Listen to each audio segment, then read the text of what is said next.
Hello दोस्तों, स्वागत है आपका अपने चैनल एग्जामिज़ॉन पे। तो एक बार फिर से मैं हाजिर हूँ 5 जून 2020 के इंपॉर्टेंट इवेंट्स के साथ। वीडियो स्टार्ट करने से पहले मैं आपको बता दूँ, लास्ट वीडियो में मैंने 8 नंबर के क्वेश्चन में एक मिस्टेक कर दी थी। मैंने बोल दिया था कि 1853 में इंडिया में फर्स्ट ट्रेन लॉर्ड कर्जन के टाइम पे रन की गई थी। हालांकि ये लॉर्ड कर्जन नहीं होगा, लॉर्ड डलहौजी होगा। तो प्लीज़ आप उसको करेक्ट कर लीजिएगा। लॉर्ड डलहौजी के टाइम पे इंडिया में पहली ट्रेन 1853 में रन की गई थी।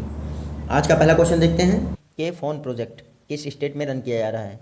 तो केरल जो है के फोन प्रोजेक्ट रन कर रहा है। इसका फुल फॉर्म क्या है? Kerala fibre optic network. Purpose क्या है? इसके द्वारा केरल जो है अपने यहाँ लगभग 20 लाख लोगों को यूनिवर्सल इंटरनेट एक्सेस प्रोवाइड करेगा। देखिए, टोटल 1028 करोड़ का बजट सैंक्शन किया गया है इसके लिए।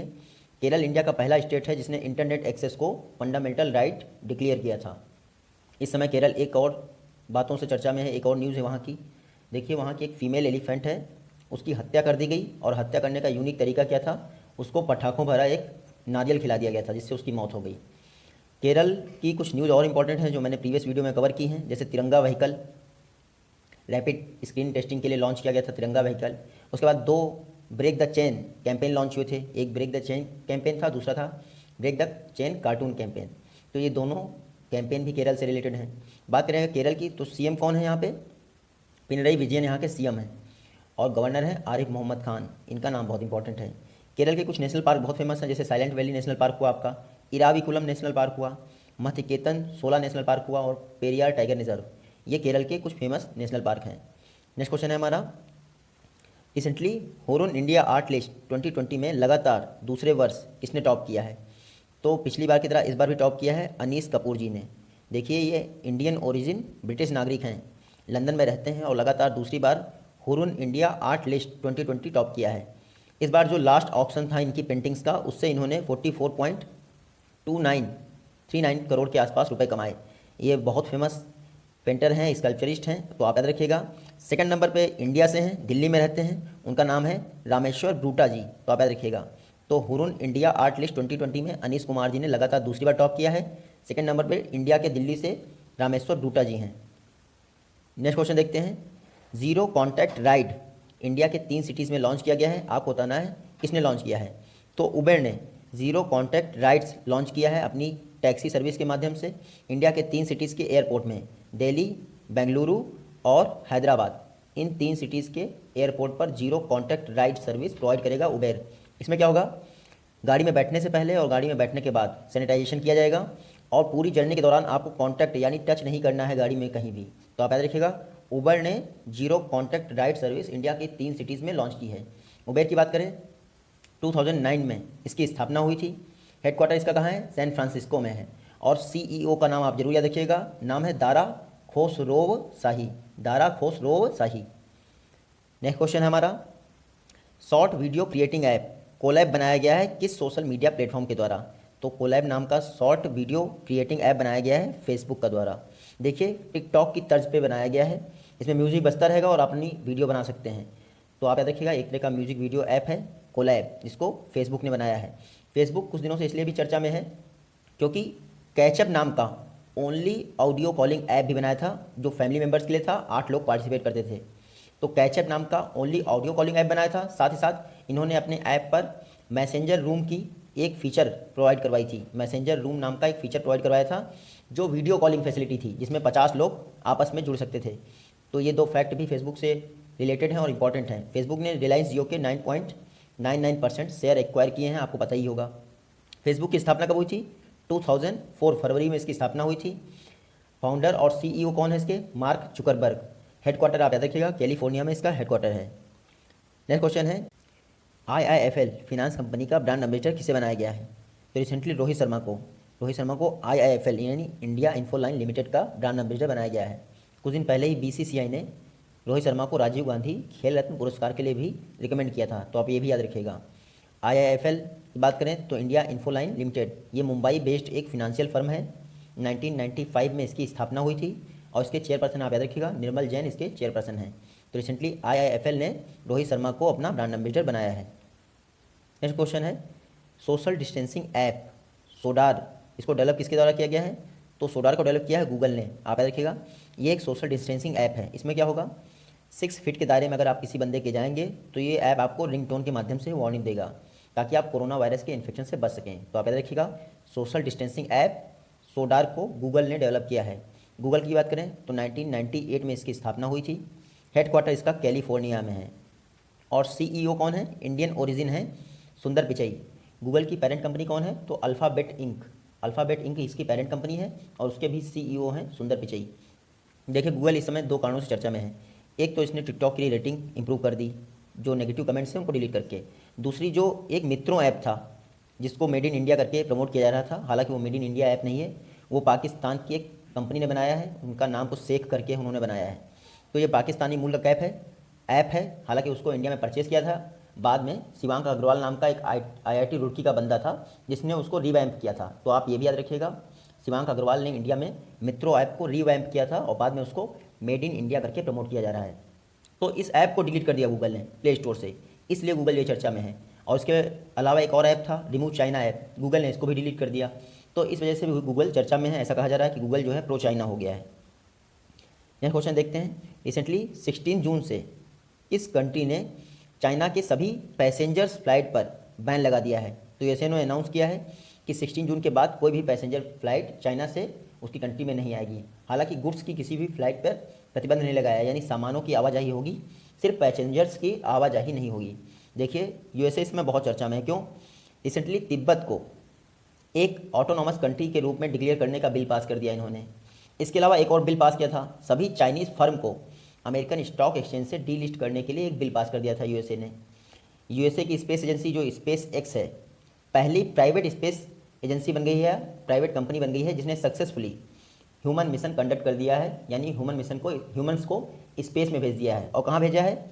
ISS इंटरनेशनल स्पेस स्टेशन पर 2 लोगों को सक्सेसफुली इन्होंने अपने ड्रैगन क्रू कैप्सूल से भेज दिया है। तो स्पेस एक्स वर्ल्ड की पहली कंपनी बन गई है जिसने सक्सेसफुली ह्यूमन मिशन लॉन्च कर दिया है।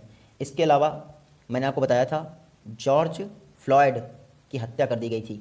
ये अफ्रीकन अमेरिकन नागरिक थे, इनका ये अश्वेत थे, यानी ब्लैक कलर था इनका, जिसकी वजह से ऐसा कहा जा रहा है कि वाइट पुलिस पर्सन ने इनकी हत्या कर दी। देखिए, इनके नेक पे घुटना रख दिया था उन्होंने, जिससे इनकी मौत हो गई। और इनके आखिरी वर्ड थे आई कांट ब्रीथ, ये थे इनके आखिरी वर्ड जॉर्ज फ्लॉयड के। तो उसके अगेंस्ट प्रोटेस्ट चल रहा है अमेरिका में। मार्टिन लूथर किंग 1968 में इनकी हत्या हुई थी, उसके बाद सबसे बड़ा प्रोटेस्ट चल रहा है। तो I can't breathe campaign USA में चल रहा है जॉर्ज फ्लॉयड की हत्या के विरोध में प्रोटेस्ट के नाम पर। तो आई कांट ब्रीथ कैंपेन आता देखिएगा यूएसए। तो यूएसए इसमें बहुत सारी चीज़ों से लेकर चर्चा में है। नेक्स्ट क्वेश्चन है, रिसेंटली कैबिनेट ने श्यामा प्रसाद मुखर्जी के नाम पर किस इंडियन पोर्ट को रखा है? तो श्यामा प्रसाद मुखर्जी के नाम पर किस इंडियन पोर्ट को नाम दिया गया है? तो कोलकाता पोर्ट को। देखिए, जनवरी 2020 में ही इस पोर्ट को श्यामा प्रसाद मुखर्जी के नाम पर डिक्लेयर कर दिया था प्राइम मिनिस्टर मोदी ने। क्यों? क्योंकि जनवरी 2020 में 150 ईयर्स हो गए थे कोलकाता पोर्ट के इस्टेब्लिशमेंट के। 1870 में इसकी स्थापना हुई थी, आप याद देखिएगा। इंडिया का रिवरिन पोर्ट है, यानी नदी पर स्थित पोर्ट है, आप याद देखिएगा। तो कोलकाता पोर्ट का नाम इन्होंने श्यामा प्रसाद मुखर्जी तभी नामकरण कर दिया था, हालांकि अब कैबिनेट ने अप्रूव किया है, इसलिए वापस करंट अफेयर्स में चर्चा का विषय है। जो कांडला पोर्ट है उसका नाम क्या रखा गया है? दीनदयाल उपाध्याय पोर्ट, आप इतना याद रखेंगे। नेक्स्ट क्वेश्चन है, गवर्नमेंट ने रिसेंटली इसेंशियल कमोडिटीज़ एक्ट में अमेंडमेंट अप्रूव कर दिया है। आपको बताना है इसेंशियल कमोडिटीज़ एक्ट किस वर्ष में पास हुआ था? तो 1955 में इसेंशियल कमोडिटी एक्ट पास हुआ था, आप याद रखिएगा। जो स्टॉक लिमिट होती है कि आप इतना स्टॉक कर सकते हैं इसका, ये इसी के प्रावधान थे जिसके कारण लोग स्टॉक जो है जमा करते थे। हालांकि स्टॉक लिमिट के कारण प्राइवेट कंपनीज जो है इससे हाथ बाहर रखती थी, क्योंकि प्राइवेट कंपनीज के ऊपर बाउंडेशन रहता था कि आप इतना ही स्टॉक ले सकते हैं। गवर्नमेंट अब प्लान कर रही है कि जो स्टॉक लिमिट है उसको इस एक्ट से हटा दिया जाएगा। जो आपके फूड ग्रेन्स हैं, दालें हुआ, आपका एडिबल ऑयल हुआ, प्याज हुआ, आलू हुआ, इन सब पे जितनी भी स्टॉक लिमिट है उसको समाप्त कर दिया जाएगा। इसीलिए गवर्नमेंट जो है अब अमेंडमेंट ला रही है इसेंशियल कमोडिटी एक्ट 1955 में। स्टॉक लिमिट हटाने से क्या होगा? प्राइवेट फर्म भी इसमें इन्वेस्ट करेंगी और पार्टिसिपेट करेंगी। नेक्स्ट क्वेश्चन है, pan India real time electricity market platform को किसके द्वारा लॉन्च किया गया है? तो रिसेंटली हमारे मिनिस्ट्री ऑफ पावर जो इंडिपेंडेंट चार्ज दिया गया है आर के सिंह जी ने pan India real time electricity market platform launch कर दिया है। इसमें क्या होगा? जो बायर्स हैं और जो सेलर्स हैं एक दूसरे से डायरेक्टली अपनी एनर्जी रिक्वायरमेंट के लिए कॉन्ट्रैक्ट कर सकते हैं, यानी मीडिएटर सारे समाप्त हो जाएंगे। इससे क्या होगा, फ्लेक्सिबिलिटी आएगी और डाइवर्सिटी आएगी प्राइजेज में। डिस्कॉम आपको पता है घाटे में चल रही हैं, डिस्ट्रीब्यूशन कंपनीज जो हैं इलेक्ट्रिक सेक्टर की, तो जो आपका pan India real time electricity market platform है, इससे डिस्कॉम को कुछ राहत होगी। आत्मनिर्भर भारत अभियान में 90,000 करोड़ का पैकेज दिया गया है डिस्कॉम को राहत देने के लिए, आप देखिएगा। तो आर.के. सिंह ने pan India real time electricity market platform launch कर दिया है, ये मिनिस्टर ऑफ पावर हैं। नेक्स्ट क्वेश्चन है, गवर्नमेंट ने कितनी इलेक्ट्रॉनिक्स इंसेंटिव स्कीम्स के लिए 48,000 करोड़ रुपए लॉन्च किए हैं। हालांकि जब गवर्नमेंट ने ये प्रोजेक्ट लॉन्च किया था प्राइम मिनिस्टर मोदी जी ने, तब ये 50,000 करोड़ का प्रोजेक्ट लॉन्च किया गया था इलेक्ट्रॉनिक इंसेंटिव स्कीम का, लेकिन अब सैंक्शन हुए हैं 48,000 करोड़ रुपए, आप याद रखिएगा। Total 3 electronics incentive scheme launch की गई हैं जो कि प्रोडक्ट लिंक्ड होंगी, यानी प्रोडक्शन लिंक्ड होगी। जितना आप प्रोडक्शन करेंगे उसके हिसाब से आपको इंसेंटिव प्रदान किया जाएगा। तो इसका फुल फॉर्म क्या हो जाएगा, product linked incentive schemes electronic sector के लिए हैं। पर्पज़ क्या है, पर्पज़ है 8 लाख करोड़ का इलेक्ट्रॉनिक मैन्युफैक्चरिंग करना, चाहे आप मोबाइल मैन्युफैक्चर करें, चाहे गैजेट्स मैन्युफैक्चर करें, सब कुछ मिला के आपको 8 लाख करोड़ की मैन्युफैक्चरिंग करनी है और 10 लाख नए एम्प्लॉयमेंट जनरेट करने हैं इलेक्ट्रॉनिक्स के सेक्टर में, आप याद रखिएगा। बात करें जो 3 स्कीम हैं उसमें क्या प्रोविजन है। पहली स्कीम है आपकी प्रोडक्शन लिंक्ड इंसेंटिव स्कीम, इसके लिए 41,000 करोड़ रुपए सैंक्शन किए गए हैं। दूसरी स्कीम है आपकी कंपाउंड मैन्युफैक्चरिंग स्कीम, इसके लिए 3,300 करोड़ रुपए सैंक्शन किए गए हैं। और तीसरी स्कीम है आपकी मॉडिफाइड इलेक्ट्रॉनिक्स मैन्युफैक्चरिंग क्लस्टर्स, ये स्कीम के लिए 3,800 करोड़ रुपए सैंक्शन किए गए हैं। तो आप तीनों स्कीम का नाम याद रखिएगा। इन स्कीम्स के लिए टोटल 10 फर्म्स को अप्रोच की गई है, उनको इंसेंटिव प्रदान किया जाएगा, जिसमें से आपकी 5 फर्म्स जो होंगी ग्लोबल होंगी और 5 होंगी लोकल। तो टोटल 10 फर्म्स को अप्रोच किया गया है आपकी इलेक्ट्रॉनिक इंसेंटिव स्कीम या PLI production linked incentive scheme के तहत। इलेक्ट्रॉनिक्स मिनिस्टर कौन है, तो रविशंकर प्रसाद जी हैं। नेक्स्ट क्वेश्चन है, आपको बताना है NFL नेशनल फर्टिलाइजर्स लिमिटेड का एडिशनल चार्ज किसे दिया गया है। रिसेंटली वीरेंद्र नाथ दत्ता को नेशनल फर्टिलाइजर्स लिमिटेड का एडिशनल चार्ज दिया गया है। इन्होंने मनोज मिश्रा जी की जगह ली है। देखिए मनोज मिश्रा जी यहाँ पर CMD थे, लेकिन अब उनका रिटायरमेंट हो गया है, तो एडिशनल चार्ज इनको दे दिया गया है। जो वीरेंद्र नाथ दत्ता हैं ये 2018 से नेशनल फर्टिलाइजर्स लिमिटेड में डायरेक्टर के तौर पर अपॉइंटेड थे। बात करें अगर NFL की यानी नेशनल फर्टिलाइजर्स लिमिटेड की, तो 1979 में इसकी स्थापना हुई थी। Ministry of chemical and fertilizers के अंतर्गत ये एक पब्लिक सेक्टर अंडरटेकिंग्स है। मिनिस्टर कौन है इसके, तो DV Sadananda Gowda ministry of chemicals and fertilizers के मिनिस्टर हैं, बताइएगा। और इसका हेडक्वार्टर कहाँ है NFL का, तो नोएडा उत्तर प्रदेश में इसका हेडक्वार्टर है। नेक्स्ट क्वेश्चन है, इन्वायरमेंट कोऑपरेशन पर इंडिया ने किस कंट्री के साथ MOU मेमोरेंडम ऑफ अंडरस्टैंडिंग पर साइन किए हैं। तो इन्वायरमेंट पर कोऑपरेट करने के लिए रिसेंटली भूटान के साथ इंडिया ने एग्रीमेंट पर साइन किया है। देखिए आप सभी को पता है कि भूटान इन्वायरमेंट के मामले में बड़ा ही सेंसिटिव है। यहाँ तक कि जो आपका BBIN बांग्लादेश भूटान इंडिया नेपाल एक हाईवे बनना था, लेकिन भूटान ने उससे अलग हो गया, क्योंकि वहाँ पर पेड़ों का जो है पेड़ों को नष्ट नहीं कर सकते थे, इसलिए BBIN हाईवे से भूटान अलग हो गया था। तो इंडिया ने रिसेंटली इन्वायरमेंट कोऑपरेशन पर भूटान के साथ MOU पर साइन किया है। भूटान की बात करें तो इसकी कैपिटल है थिम्पू और यहाँ के PM आप याद रखिएगा लोटे शेरिंग यहाँ के PM हैं। जो शेरिंग है उसमें T से स्टार्टिंग होती है, आप याद रखिएगा। नेक्स्ट क्वेश्चन है, आपको बताना है CII confederation of Indian industries, इसके नए प्रेसिडेंट कौन अपॉइंट हुए हैं। तो रिसेंटली उदय कोटक जी ने नए प्रेसिडेंट की जगह ली है, विक्रम किर्लोस्कर जी को रिप्लेस किया है।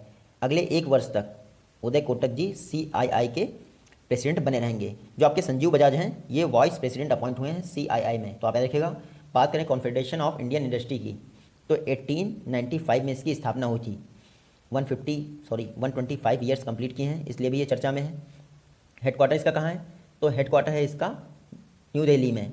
और आप याद रखिएगा जो आपका CII है यानी कॉन्फेडरेशन ऑफ इंडियन इंडस्ट्रीज़, ये एक non government non profit industry association है। नेक्स्ट क्वेश्चन देखते हैं, बाफ्टा के चेयरपर्सन कौन बनाए गए हैं। तो बाफ्टा के चेयरपर्सन बनाए गए हैं कृष्णेंदु मजूमदार। इन्होंने पीपा हैरिस की जगह ली है, आप याद रखिएगा। ये पहले नॉन वाइट और यंगेस्ट पर्सन है जो बाफ्टा के चेयरपर्सन अपॉइंट हुए हैं। 35 ईयर्स है इनकी एज। अभी तक बाफ्टा का चेयरपर्सन कोई वाइट पर्सन ही बनता था, अब जो है आपके कृष्णेंदु मजूमदार बाफ्टा के चेयरपर्सन बन गए हैं, आप याद रखिएगा। बाफ्टा का फुल फॉर्म क्या है, तो British academy film and television art. आपको याद ही होगा बाफ्टा अवार्ड दिए जाते हैं हर साल। 1949 से बाफ्टा अवार्ड्स की शुरुआत हुई थी। जो लंदन का इस समय रॉयल अल्बर्ट हॉल है लंदन का, वहाँ पर अवार्ड सेरेमनी हर वर्ष कंडक्ट की जाती है बाफ्टा की, तो आप याद रखिएगा। बाफ्टा की सीईओ आप याद रखिएगा आमंदा सोनिया बेरी। आमंदा सोनिया बेरी, ये है आमंदा सोनिया बेरी, बाफ्टा की सीईओ हैं। नेक्स्ट क्वेश्चन है, गवर्नमेंट ने ईजीओस और पीडीसीज का गठन किस पर्पज़ के लिए किया है? तो गवर्नमेंट ने ईजीओस और पीडीसीज का गठन किया है इन्वेस्टमेंट अट्रैक्ट करने के लिए। ईजीओस का फुल फॉर्म क्या है? इसका फुल फॉर्म है एम्पावर्ड ग्रुप ऑफ सेक्रेटरीज, तो ईजीओस का फुल फॉर्म हो गया। जो आपका पीडीसीज है इसका फुल फॉर्म है प्रोजेक्ट डेवलपमेंट सेल्स। तो इन दोनों का फुल फॉर्म याद रखिएगा, किसी भी बैंकिंग एग्जाम में कभी पूछ सकते हैं। पर्पज़ क्या है? देखिए, ये मिनिस्ट्रीज के अंदर और डिपार्टमेंट के अंदर इन्वेस्टमेंट को अट्रैक्ट करने के लिए दोनों ग्रुप एक्टिवेट रहेंगे। जो आपका ईजीओस है यानी कि एम्पावर्ड ग्रुप ऑफ सेक्रेटरीज, ये ग्लोबल इन्वेस्टर्स को इन्वेस्टमेंट सपोर्ट प्रोवाइड करेगा ताकि टाइमली और स्पीडी क्लियरेंस मिल सके इनको। जो आपका ईजीओज है उसके चेयरपर्सन होंगे कैबिनेट सेक्रेटरी, नेशनल लेवल पे आप याद रखिएगा कैबिनेट सेक्रेटरी उसके चेयरपर्सन होंगे। जो आपका पीडीसीज होगा यानी प्रोजेक्ट डेवलपमेंट सेल्स, ये स्टेट और सेंटर के बीच कोऑर्डिनेशन का काम करेगा प्रोजेक्ट को लेकर, ताकि एफडीआई फ्लो में कोई दिक्कत ना हो। तो आप याद रखिएगा। और ये जो दोनों ग्रुप बनाए गए हैं ईजीओस और पीडीसीज, पर्पस है 2024-25 तक इंडिया की इकोनॉमी को बढ़ाकर $5 ट्रिलियन करना। नेक्स्ट क्वेश्चन है, बसु चटर्जी, रिसेंटली इनका निधन हो गया। आपको बताना है किस फील्ड से रिलेटेड थे? तो ये फिल्म इंडस्ट्री से रिलेटेड थे। फेमस फिल्म डायरेक्टर और मेकर थे, आप याद रखिएगा। 1992 में इनकी एक फिल्म आई थी दुर्गा, इनको इसके लिए फिल्म फेयर अवार्ड भी मिला था। इनका जन्म कहाँ हुआ था? तो आप याद रखिएगा राजस्थान के अजमेर में इनका जन्म हुआ था। हालांकि अभी ये मुंबई में रह रहे थे। तो बसु चटर्जी का इनका निधन हो गया, आप याद रखिएगा 93 ईयर्स की एज में इनका निधन हो गया। नेक्स्ट क्वेश्चन है, आपको बताना है स्वदेश इंसेंटिव के लिए कितनी मिनिस्ट्रीज़ ने ज्वाइंट वेंचर बनाया है?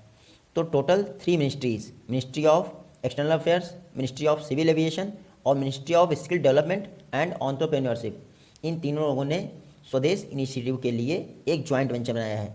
स्वदेश का फुल फॉर्म क्या है? तो आप यहाँ देख लीजिए, स्वदेश का फुल फॉर्म है skilled workers arrival database for employment support. तो स्किल्ड वर्कर्स का डाटाबेस बनाया जा रहा है। कैसे? जो आपका वंदे भारत मिशन है उसके दौरान जो लोग भी लौट रहे हैं विदेशों से, उनको उनके स्किल के अनुसार जॉब प्रोवाइड करने के लिए ये स्किल डाटाबेस बनाया जा रहा है स्वदेश इनिशिएटिव के तहत। इसमें क्या होगा, आपको स्वदेश स्किल कार्ड प्रोवाइड किए जाएंगे। इसमें आपको अपना स्किल जो है फिलअप करना पड़ेगा और ये सबमिट करना पड़ेगा। तो आपके स्किल के हिसाब से आपको जॉब प्रोवाइड की जाएगी फ्यूचर में। तो आप देखिएगा स्वदेश इनिशिएटिव, जो फॉरेन से लोग लौट रहे हैं उनको जॉब देने के लिए 3 मिनिस्ट्रीज़ का इनिशिएटिव है, ministry of civil aviation, ministry of external affair और ministry of skill development and entrepreneurship. Next question, ये प्रीवियस वीडियो के क्वेश्चन के आंसर हैं, आप सभी लोगों ने इसका जवाब सही दिया था और ये आज की वीडियो से क्वेश्चन है। आई होप आप सभी लोग इसका जवाब सही दे पाएंगे। मिलते हैं आप अपनी नेक्स्ट वीडियो में, तब तक के लिए take care, goodbye and Jai Hind.